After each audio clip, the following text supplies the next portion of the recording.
नमस्कार दोस्तों, मैं प्रतियोगी छात्र भारतीय प्रशासनिक सेवा अमर यादव बागवान। मैं आपसे दोस्तों बताना चाहता हूँ असफलता के पीछे कौन कौन से कारण होते हैं। जैसे कि मैं ही दोस्तों अपना अनुभव बताना चाहता हूँ। मैं 2018 से लगातार सिविल सर्विस की तैयारी कर रहा हूँ। इस दौरान मैंने दोस्तों सिविल सर्विस यद्यपि कि मेरा मुख्य उद्देश्य था, लेकिन मेरे ऊपर कई दबाव होने के कारण, जैसे कि आप जानते हैं कि पारिवारिक दबाव भी होता है। आप अगर घर के बड़े हैं, आपका कोई आर्थिक पृष्ठभूमि नहीं है, घर से आप माँ बाप के पैसों पे पढ़ाई लिखाई कर रहे हैं, तो आप एक तरफा तैयारी नहीं कर पाते, क्योंकि सब चाहते हैं कि आप जल्दी से जल्दी पहले अपने पैरों पर खड़े हो जाइए, फिर इसके बाद आप आगे तैयारी करते रहिए। तो मैं दोस्तों 2018 में यद्यपि बताऊँ कि मैं स्टेट पब्लिक सर्विस कमीशन यानी उत्तर प्रदेश लोक सेवा आयोग की परीक्षा में बैठा और यद्यपि मैंने प्री क्वालिफाई कर लिया था दोस्तों, और मेरा मेंस था, लेकिन मैं उस दौरान एमए की तैयारी इलाहाबाद विश्वविद्यालय से मैं पोस्ट ग्रेजुएशन कर रहा था। इसके कारण उसी दौरान मेरी परीक्षा भी लगी हुई थी और मैंने मेंस की परीक्षा मुख्य परीक्षा नहीं दे पाया। जिसके बाद से दोस्तों मैंने लगातार 3 बार प्रयास किया। कहीं मैं सीसैट में असफल रहा और कहीं मैं एक बार जीएस में भी। यद्यपि कि सीसैट ही मेरे लिए ज़्यादा चिंता का कारण बना। मैं मुख्य परीक्षा पर विशेष ध्यान देने के कारण मैंने अपने एक पोर्शन यानी सीसैट, जिसे कहा जाता है, जिसमें एक पेपर होता है आप जिसमें मैथ, रीजनिंग, हिंदी, कम्युनिकेशन से संबंधित बहुत से क्वेश्चन होते हैं, परीक्षा होती है, 2 पेपर होते हैं सिविल सर्विस में, मैंने फेस किया। उसी दौरान मैंने दोस्तों बहुत सी परीक्षाओं के पेपर फार्म भी अप्लाई किए। जैसे कि 2020 के बाद मैंने 21 में जो है 2020 में ही मान लीजिए दौरान यूजीसी नेट की परीक्षा, TGT, PGT, GIC lecturer, RO ARO की परीक्षा, सब इंस्पेक्टर की परीक्षा, ईपीएफओ की परीक्षा संघ लोक सेवा आयोग द्वारा कराई जाती है। बहुत सी परीक्षाएं मैंने दिया और यद्यपि कि मेरा सभी में कहीं 2 नंबर, कहीं 1 नंबर, कहीं 5 क्वेश्चन की वजह से सिलेक्शन नहीं हो पाया, फिर भी हमने अपने धैर्य को बना के रखा, क्योंकि मैं बहुत कम अंतर से दोस्तों सेलेक्ट नहीं हो पाया। तो मैं आपसे बताना चाहता हूँ दोस्तों कि अगर आप जो भी तैयारी कर रहे हैं, चाहे वनडे की तैयारी कर रहे हैं, चाहे सिविल सर्विस की तैयारी कर रहे हैं, चाहे मास्टर की डिग्री ले रहे हैं या मास्टर की तैयारी कर रहे हैं, चाहे उच्च शिक्षा यूजीसी ग्रांट कमीशन की तैयारी कर रहे हैं, तो अपना लक्ष्य आप निर्धारित कर लीजिए, आपको करना क्या है। चाहे सफल विद्यार्थी हो चाहे असफल हो, यही बार बार कहता है कि आप अपना लक्ष्य निर्धारित करिए। आप दोस्तों जैसा कि जानते हैं कि घोड़ा भी होता है, घोड़े के आँख के पर पट्टी लगा दी जाती है दोनों तरफ, ताकि वो स्ट्रेट चले। अगर घोड़ा इधर उधर देखेगा, भटकेगा, तो एक्सीडेंट यानी दुर्घटना होने की समस्या बढ़ सकती है। तो उसी प्रकार से हम भी चौराहे पे खड़े हैं तो हम अपना एक रास्ता निर्धारित करें, हमें किस साइड जाना है, बाएं जाना है, दाएं जाना है, अपने सामने जाना है या पीछे जाना है। अगर हम सोचेंगे चारों ओर जाएंगे तो हम कन्फ्यूजन रहेंगे और हम वहीं के वहीं खड़े रहेंगे और कहीं नहीं पढ़ पाएंगे। इसलिए हमें दोस्तों अपना लक्ष्य निर्धारित करना होगा। चाहे जो भी कोई प्रतियोगी छात्र है, छात्र तो प्रतियोगी ही होता है और उसे प्रतियोगिता का चयन बहुत ज़रूरी है कि वो सही करे। चयन अगर आपका गलत है तो आप चौराहे पर ही खड़े रहेंगे, आप आगे बढ़ नहीं सकते।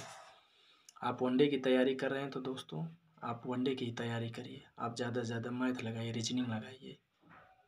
जीएस पढ़ना है, आप लूसेंट से तैयारी कर लीजिए, जीएस उससे बाहर नहीं कुछ क्वेश्चन पूछ सकता।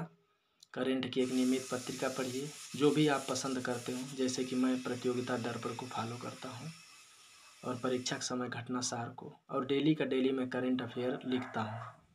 द हिंदू पेपर और जनसत्ता पेपर को फॉलो करता हूँ।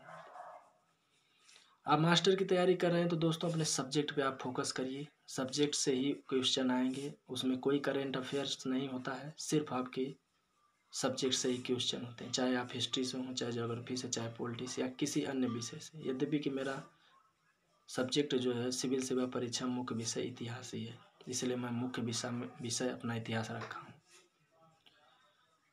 आप दोस्तों सिविल सर्विस की तैयारी कर रहे हैं तो आपको सभी कुछ पढ़ना होगा। जीएस भी पढ़ना होगा, मैथ, रीजनिंग, हिंदी, इंग्लिश भी पढ़ना होगा, क्योंकि आईएएस में मैथ, रीजनिंग, हिंदी, इंग्लिश आता है, और पीसीएस में भी, स्टेट कमीशन में भी हिंदी, अंग्रेजी, मैथ, रीजनिंग आता है सीसैट में।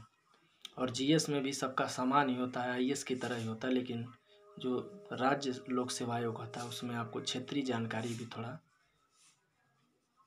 कवर करनी पड़ती है, क्योंकि राज्य की बात है, क्षेत्र की बात है, तो इसलिए आपसे क्षेत्र का इतिहास, क्षेत्र का भूगोल, क्षेत्र की राज्य व्यवस्था, क्षेत्र की अर्थव्यवस्था, क्षेत्र का समाज, क्षेत्र का पर्यावरण, सब कुछ पूछेगा।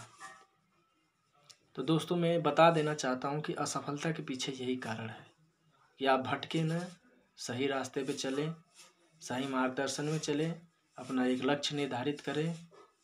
और मैं प्रतियोगी छात्र अमर यादव बागवान, जिसका मैं शिकार हो चुका हूँ। मैं जब 2018 की परीक्षा एमए की तैयारी कर रहा था इलाहाबाद विश्वविद्यालय से, तो मैं एक अच्छा स्टूडेंट था और मैंने मेडल भी प्राप्त किया। अपने क्लास में एक अच्छे छात्रों में गिना जाता था, और मैं परीक्षा दिया और पहली साल ही मेरा पीसीएस का प्री निकला। लेकिन कोई माने न माने दोस्तों, मैंने किसी से जाहिर नहीं किया, क्योंकि मेरी एमए की परीक्षा थी और मैं बताना नहीं चाहता था, किसी के हंसी का पात्र या फिर किसी के क्रोध का शिकार नहीं होना चाहता था। उसके बाद मेरी दिशा भटकी, मैंने कई परीक्षाओं को सोचा कि क्वालिफाई करने के लिए, जिसके कारण मेरा रिजल्ट हमेशा नकारात्मक रहा।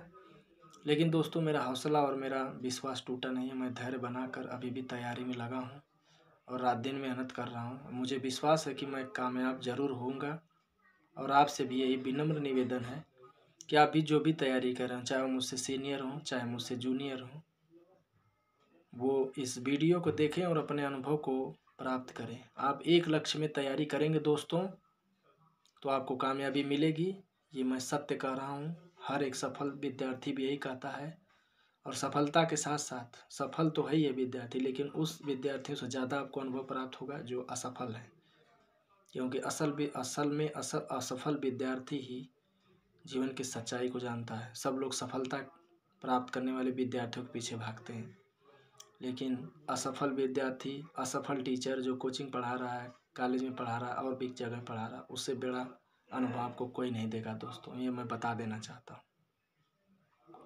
मैं इसी बात पर एक शेर बताना चाहता हूँ दोस्तों कि आसमानों से कहो कि अगर मेरे साथ उड़ान भरना है तो अपना कद और भी ऊंचा करें। आसमानों से कहो कि अगर मेरे साथ उड़ान भरना चाहते हैं तो अपना कद और भी ऊंचा करें। पढ़ने लिखने वाले, सफलता प्राप्त करने वालों से कहो कि अगर वो सफल होना चाहते हैं तो अमर यादव बागवान के इस निर्देशों से मिलें, यानी उनके दिए गए विचारों से मिलें। दोस्तों मेरे विचारों और मेरे उद्देश्यों से मिलोगे तो आप ज़रूर सफल होगे। अपना एक लक्ष्य बना लो, चाहे जो भी हो जाए, जी जान लगा लो दोस्तों, पूरा 100% दो, सफलता तुम्हें मिलेगी। ये सत्य है।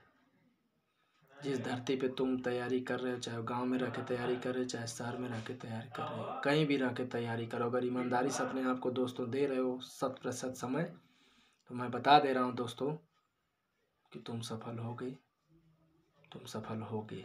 जय हिंद, जय भारत।